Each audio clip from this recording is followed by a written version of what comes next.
El misticismo de la naturaleza. Hola, yo soy Eduardo Aguilar y un día, mientras me inspiraba en la música para crear historias, vino a mí la pregunta: ¿cuáles fueron las historias que inspiraron a la música? En este podcast te contaré los sucesos que inspiraron a los artistas a crear la letra de sus canciones. En este episodio, María la curandera, de la cantautora orgullosamente mexicana Natalia Lafourcade. Sin más, sean bienvenidos a Mano Destra.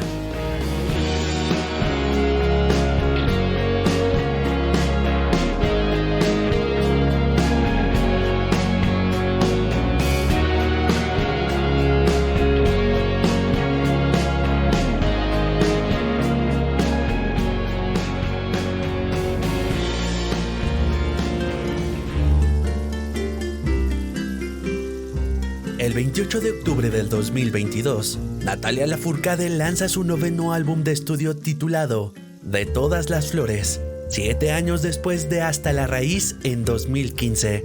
El título del álbum hace referencia a las flores internas que se han marchitado y las que aún no florecen. Natalia describió el álbum como su diario musical, explorando temas de angustia, pérdida y dolor, siendo influenciada por el trabajo de Violeta Parra, Omar Portuondo y Joni Mitchell, todas mujeres destacadas en el mundo de la música y el arte. Pero para el séptimo single del álbum, la mexicana miraría dentro de su cultura, se inspiraría y daría voz a uno de los poemas más bonitos escritos por la sanadora mazateca, María Sabina. La misma mañana en la que celebran a María Magdalena en Río Santiago, un municipio de Huautla de Jiménez, ubicado en la Sierra Mazateca a una distancia de 254 kilómetros de la capital del estado de Oaxaca, nace María Sabina Magdalena García, hija de María Concepción y Crisanto Feliciano, tras 3 años de haberse juntado. Crisanto, que era agricultor, se encargaba de vender sus cosechas en el mercado de Huautla, mientras María Concepción se quedaba a cargo del cuidado de la casa y de su pequeña hija María Sabina. Sus primeros años en Río Santiago los pasaría en una pequeña choza de paredes de lodo entreveradas de carrizo y techo de haces de hojas de caña, durmiendo en el suelo entre petates. 2 años después, nacería su hermana María Ana. Para entonces, su padre, que a pesar de ser un joven de alrededor de 25 años, agravó la condición con la que vivía desde hace tiempo. Se creía que la causa de sus males era un castigo de otro mundo, ya que por accidente su padre había quemado parte de un sembradío ajeno, algo que había hecho enfurecer al dios de los truenos. Aquel aparente castigo no tenía enmienda de ningún tipo, pero Crisanto conservaba una esperanza. Su abuelo y su padre eran chamanes mazatecos, que mediante el uso de lo que llamaban niños santos, una rara especie de hongos con propiedades mágicas, podían hablar con el dios de los truenos y pedirle que perdonara su imprudencia. Pero todo fue en vano. María Ana habría tenido alrededor de los 5 meses cuando su padre pierde la vida. Ni los hechiceros ni curanderos habían podido salvarlo. María Concepción quedó viuda cuando apenas tenía 20 años y decide volver a casa de sus padres en una choza en el Cerro del Fortín, situado frente a Huautla, arriba del barrio mixteco.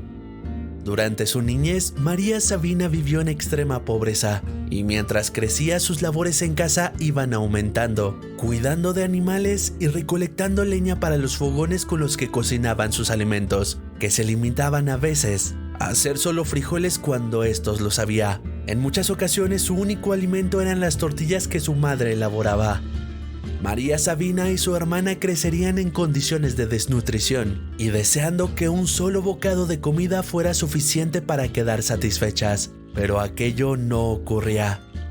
Cuando tendría 6 años, María Sabina tendría su primer acercamiento con los niños santos, cuando su tío Emilio Cristino enfermó y llamaron al sabio Juan Manuel para que curase de él. Durante la ceremonia, Sabina pudo observar cómo a través de los hongos, Juan Manuel comenzó a cantar en un lenguaje de estrellas y animales, lo que despertaría en ella un gusto particular, pese a que poco comprendía en aquel momento. Su tío recuperaría la salud tan solo 2 semanas después de la velada. Al poco tiempo, Mientras cuidaba de las gallinas en el monte, María Sabina reconoció aquellos hongos utilizados en la ceremonia por el curandero.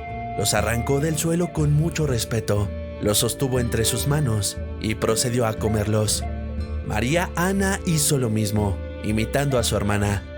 Pronto descubrirían el sabor amargo de los niños santos y de sus efectos alucinógenos. Los síntomas pasaron pronto y ambas descubrirían que no solo habían saciado su hambre, también su espíritu. Conforme pasaban los días y el hambre llegaba, comían más hongos. Bajo sus efectos, María Sabina decía escuchar voces que venían de otro mundo, y conforme más consumía, más cercana se sentía de aquel ser al que pensaría era como un dios. Y así durante varios años, María Sabina y su hermana consumirían aquellos hongos durante cada temporada de lluvias. A sus 14 años fue dada en matrimonio a Serapio Martínez, sin consultársele y sin matrimonio previo, tal como se acostumbraba en su comunidad. Serapio no era un trabajador del campo, sabía leer y escribir, y se ganaba la vida con el comercio de cazuelas e hilaza con la que se fabrican los huipiles. Pronto María Sabina se daría cuenta de que estaba embarazada, y tan solo 10 días después de haber tenido a su primogénito Catarino, Serapio fue reclutado por las fuerzas carrancistas de Huautla. Constantemente recibía dinero y mensajes verbales que eran narrados por un soldado de parte de Serapio. No mandaba cartas, ya que María Sabina no sabía leer.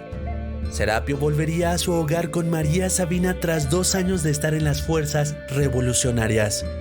Tal parece que la historia volvió a repetirse, ya que cuando ella tenía 20 años, María Sabina quedaría viuda tan solo 6 años después de haberse casado, el mismo tiempo que estuvieron juntos su madre y su padre, antes de que ella enviudara también. María Sabina, ahora con sus 3 hijos, Catarino, Viviana y Apolonia, regresa a casa de sus abuelos, ahora habitada únicamente por su madre. Sus abuelos y sus tíos habían partido hacía tiempo ya. Durante los 6 años que María Sabina estuvo casada, dejó de consumir a los niños santos, por miedo a que su marido no lo entendiera. Pero cuando las secuelas de sus embarazos comenzaron a ser un problema, recurrió a ellos nuevamente, tras no poder curar sus constantes dolores de cintura y de cadera, a pesar de que varias masajistas y sabios acudieron en su ayuda. Milagrosamente, y tras ella misma sobar con sus manos las áreas afectadas, mientras se encontraba bajo los efectos de los hongos, sanó. Para este momento, ella ya tenía claro que dentro suyo había una habilidad curativa que se manifestaba con ayuda de los niños santos, pero ya dependían de ella sus 3 hijos y su madre, por lo que comenzaría a trabajar para llevar sustento a su chocita. Fue hasta que su hermana María Ana enfermó a tal grado que María Sabina temía por perder a su hermana, que realmente conoció lo que podía hacer. Sabina preparó todo para la ceremonia que se llevaría a cabo esa noche, como lo harían los antiguos mazatecos. Trajo consigo velas de cera pura, flores de varios colores y aromas, y un copal, además de llevar consigo una enorme cantidad de hongos. La velada comenzó, y María Sabina dio de comer a María Ana un par de niños santos, mientras ella comió alrededor de 20 pares. Necesitaba todo el poder que ellos pudieran darle. María Sabina colocó sus manos sobre las zonas donde su hermana refería dolor, y mediante masajes y cantos, del cuerpo de María Ana brotó sangre hasta que finalmente dejó de quejarse de las molestias y se quedó profundamente dormida. Pero María Sabina, en medio del trance, tuvo una visión en la que le era entregado un libro cuyas páginas no podían ser tocadas por sus manos, pero en sus hojas venían los cantos con los que podía curar. María Ana se recuperó por completo en unos días. La noticia recorrería el pueblo rápidamente, ya que muchos curanderos habían fallado en la tarea, y pronto, habitantes de las cercanías tocaron las puertas de María Sabina con la esperanza de que ella pudiera curar a sus enfermos. Pero su camino hacia la sabiduría pronto se vería truncado. Después de 12 años viuda, la pidió en matrimonio Marcial Carrera, brujo de profesión, y aunque María Sabina ya se las arreglaba sola para mantener a su familia, terminaría aceptándolo por consejo de su madre. Marcial, aparte de ser brujo, era un mal hombre. La costumbre de ingerir aguardiente como una práctica asociada a su profesión habría hecho de él un ebrio. casi no daba dinero y golpeaba a los niños y a su mujer, aunque ella estuviera embarazada. Su iniciación en la medicina mágica ocurrió durante los últimos años de su matrimonio, cuando enfermaron 2 ancianos conocidos suyos, que según la costumbre, recurrieron a los servicios profesionales de Marcial. De nada valieron huevos, hierbas y oraciones. Empeoraban diariamente y habrían muerto si María no interviene devolviéndoles la salud. Marcial, al descubrir que María comía hongos y que era una curandera dotada de fuerzas más poderosas que las de él, golpeó a su mujer mientras aún estaba con aquella pareja. Con el paso del tiempo, Marcial se haría de un amante. Cuando el esposo de aquella mujer lo descubrió, la vida del curandero sería arrebatada de las manos de aquel hombre y de sus hijos, dejando a María Sabina viuda por segunda vez. Al quedarse sola de nueva cuenta, María Sabina tomaría las riendas de su destino entre sus manos y comenzaría a tomarse más en serio el camino de la sabiduría. Ella podía curar, pero no como lo hacen los curanderos o hechiceros, sin tener que tomar bebidas de hierbas raras o usar demasiados artilugios. Ella curaba con el lenguaje de los niños santos. No soy curandera, no soy hechicera, soy sabia, nada más. La práctica de Sabina no tenía costo, pero gran parte de las personas que iban a visitarle tras curar a sus enfermos llevaban consigo algo de alcohol, cigarros y monedas para ella en forma de agradecimiento. Una de las ocasiones en las que María Sabina demostró sus habilidades fue cuando curó al señor Francisco García, quien también residía en Huautla. Se había lastimado una pierna mientras trabajaba la tierra. Un médico recién llegado al pueblo intentó curar aquella lesión. Sin embargo, no parecía haber mejoría. La misma noche que fueron a buscarla, se llevó a cabo la ceremonia y tras recibir el tratamiento de María Sabina a través de las instrucciones de los niños santos, Francisco García se incorporó pasada la medianoche, pese a que hacía unas horas el hombre yacía recostado y con muy pocas capacidades para moverse. Sería hasta 1952 que Robert Gordon Wasson, un banquero estadounidense aficionado a la micología, encontró un reportaje de Robert Graves, publicado en el periódico de Nueva York, sobre el uso de los hongos en México.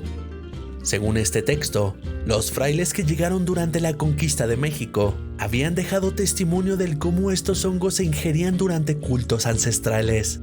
Esto despertaría el interés de Wasson, y en 1955 viajaría a la Sierra Mazateca acompañado de su esposa Valentina Pavlovna, solo para ser recibidos por María Sabina.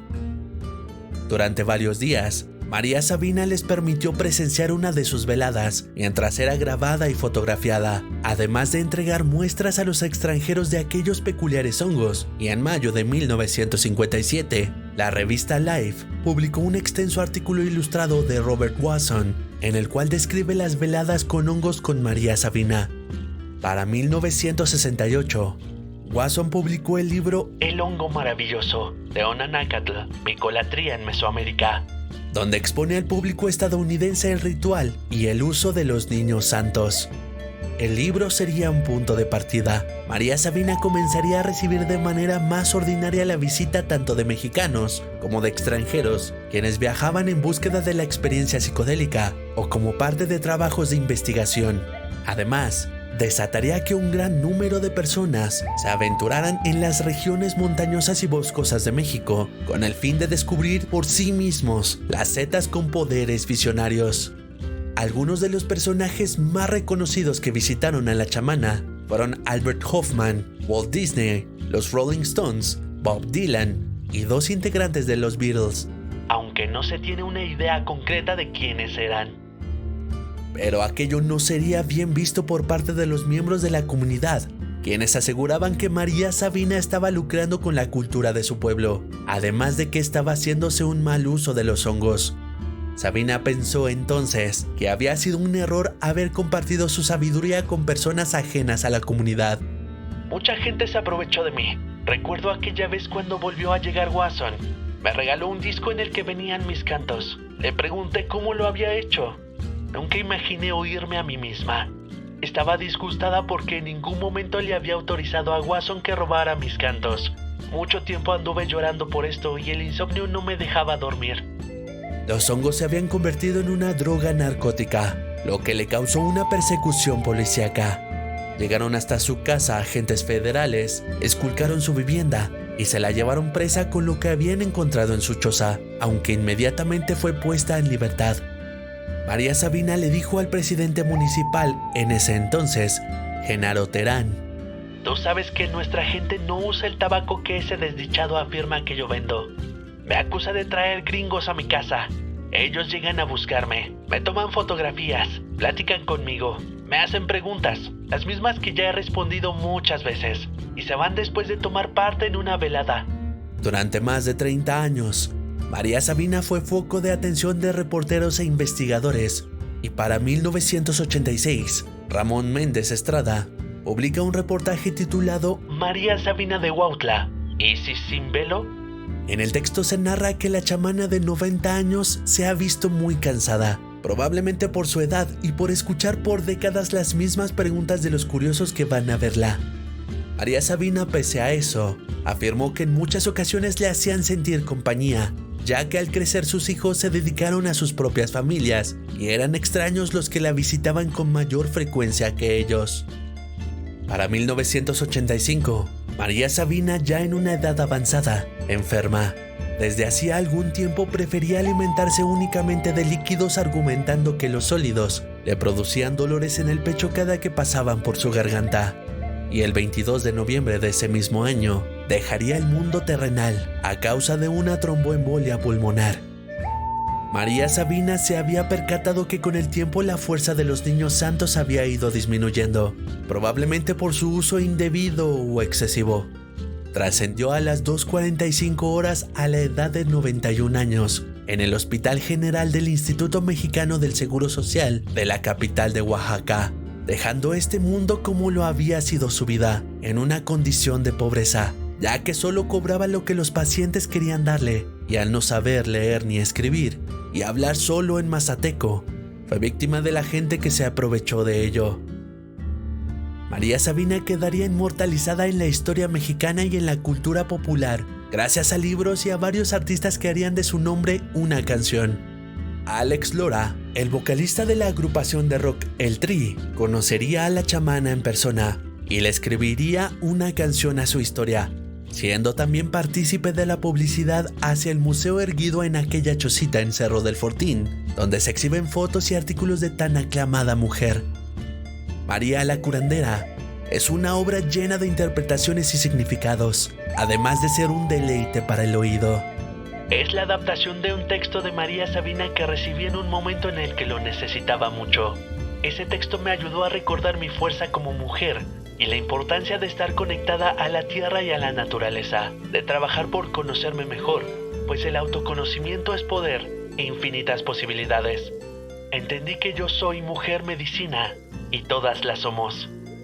Sin duda, una obra digna de representar nuestra cultura.